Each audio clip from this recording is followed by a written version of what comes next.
ഞാൻ എൻ്റെ വീട്ടിൽ നിന്ന് ഏട്ടൻ്റെ വീട്ടിലോട്ട് പോരുകയാണ് കേട്ടോ. അപ്പോൾ ബസ് കയറാൻ വേണ്ടി നിൽക്കുകയാണ്. ബസ് വന്നപ്പോൾ ഞങ്ങൾ കയറി. കൂട്ടത്തിൽ കുട്ടികളെല്ലാവരും ഉണ്ട് കേട്ടോ. ഉച്ചയ്ക്കാണ് ഞാൻ ഇറങ്ങിയത്. നേരിട്ടൊരു ബസ് ഉണ്ടായിരുന്നു. അപ്പോൾ വെയിലത്ത് പോകണ്ടെന്ന് പറഞ്ഞിട്ട് ചിത്തുവേട്ടൻ വണ്ടിയിൽ എന്നെ അങ്ങോട്ട് കൊടുന്നാക്കുക ചെയ്തു കേട്ടോ. വണ്ടിയിൽ എന്ന് പറഞ്ഞപ്പോൾ കുട്ടികളെല്ലാവരും കൂടിയും കയറി ഞങ്ങൾ യാത്ര അയക്കാൻ വേണ്ടി വന്നിട്ടുണ്ടായിരുന്നു കേട്ടോ. അങ്ങനെ ഇതാ ജിത്തുവേട്ടൻ വണ്ടി തിരിക്കാൻ ഇറങ്ങിയ ഗ്യാപ്പിൽ ഇതാ രഞ്ജനക്കുട്ടി അവന്തികക്കുട്ടിയും ബസ്സിൻ്റെ അടുത്ത് തന്നെ വന്ന് നിൽക്കുന്നുണ്ടായിരുന്നു കേട്ടോ.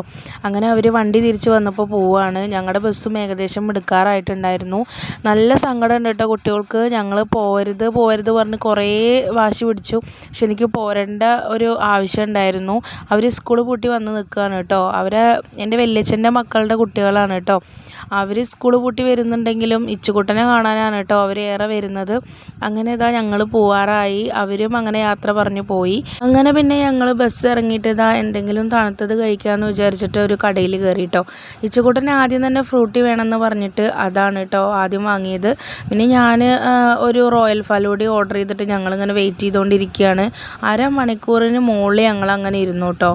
അങ്ങനെ കാത്തിരുന്ന് ഫലൂഡ എത്തി. അങ്ങനെ അതൊക്കെ കഴിച്ചു.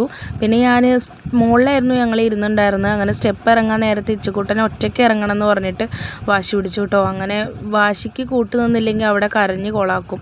അപ്പോൾ ഞാൻ ഇറങ്ങിക്കോട്ടെ എന്ന് വിചാരിച്ച് അങ്ങനെ നിൽക്കുകയാണ്. പിന്നെ ഞങ്ങൾ ബസ്സിൽ കയറിയിട്ട് തിരിച്ച് വരുമ്പോൾ അതാ ട്രെയിൻ കാണുന്നുണ്ട് എന്ന് പറഞ്ഞിട്ട് ഞാൻ ഇച്ചുകുട്ടനെ കാണിച്ചു കൊടുക്കുകയാണ് കേട്ടോ. ഷൊർണൂർ റെയിൽവേ സ്റ്റേഷനാണ് കേട്ടോ. അതിൻ്റെ അടുത്തു നിന്നാണ് ട്രെയിൻ ഇങ്ങനെ പോകുന്നത്. അപ്പോൾ ഇച്ചുകുട്ടന് നല്ല സന്തോഷമായി. അപ്പോൾ ഇച്ചുകുട്ടൻ അങ്ങനെ വണ്ടി നോക്കിക്കൊണ്ടേ ഇരിക്കുകയാണ് കേട്ടോ. എത്ര വണ്ടി കണ്ടാലും മടുക്കില്ല ഇച്ചുകുട്ടന്. എൻ്റെ വീട്ടിലേക്ക് പോകുന്നത് തന്നെ വണ്ടി കാണാനാണ് കേട്ടോ. എൻ്റെ റെയിൽവേ ട്രാക്കിൻ്റെ ഏകദേശം അടുത്തായിട്ടാണ് വീട്. വീട്ടിലിരുന്നാൽ തന്നെ ട്രെയിൻ കാണും. അപ്പോൾ അവന് നല്ല ഇഷ്ടമാണ്. എത്ര കണ്ടാലും മടുക്കില്ല. അങ്ങനെ അവൻ പ്രതീക്ഷിച്ച പോലെ തന്നെ വണ്ടി കണ്ടു കേട്ടോ. അപ്പോൾ ബസ്സിലിരുന്ന് അതിന് ടാറ്റയൊക്കെ കൊടുക്കുകയാണ് കേട്ടോ. അങ്ങനെ കുറച്ചും കൂടി മുന്നോട്ട് കടന്നപ്പോൾ ഇതാ നേരത്തെ കണ്ട വണ്ടി ഇതാ ഭാരതപ്പുഴേൻ്റെ നടുവിലൂടെ പാലത്തിൽ കൂടെ പോവുകയാണ് കേട്ടോ. അങ്ങനെ അതൊക്കെ കണ്ട് ഞങ്ങളിതാ വീട്ടിലെത്തിയപ്പോൾ ഇച്ചുകുട്ടൻ്റെ അച്ഛനതാ ഇച്ചുകുട്ടന് ബുക്കും കാര്യങ്ങളൊക്കെ വാങ്ങിയിട്ടുണ്ടായിരുന്നു. പിന്നെ അതിലായിരുന്നു കേട്ടോ കളി. ഈ ബുക്ക് കുറേ നാളായിട്ടോ വാങ്ങണം വിചാരിക്കണു. അപ്പോൾ വീട്ടിൽ പോയി വരുമ്പോഴേക്കും സർപ്രൈസായിട്ട് ഏട്ടൻ വാങ്ങി വെച്ചതാണ് കേട്ടോ. ഇത് തൊട്ടില്ലേ, ഇത് തൊട്ടിട്ട്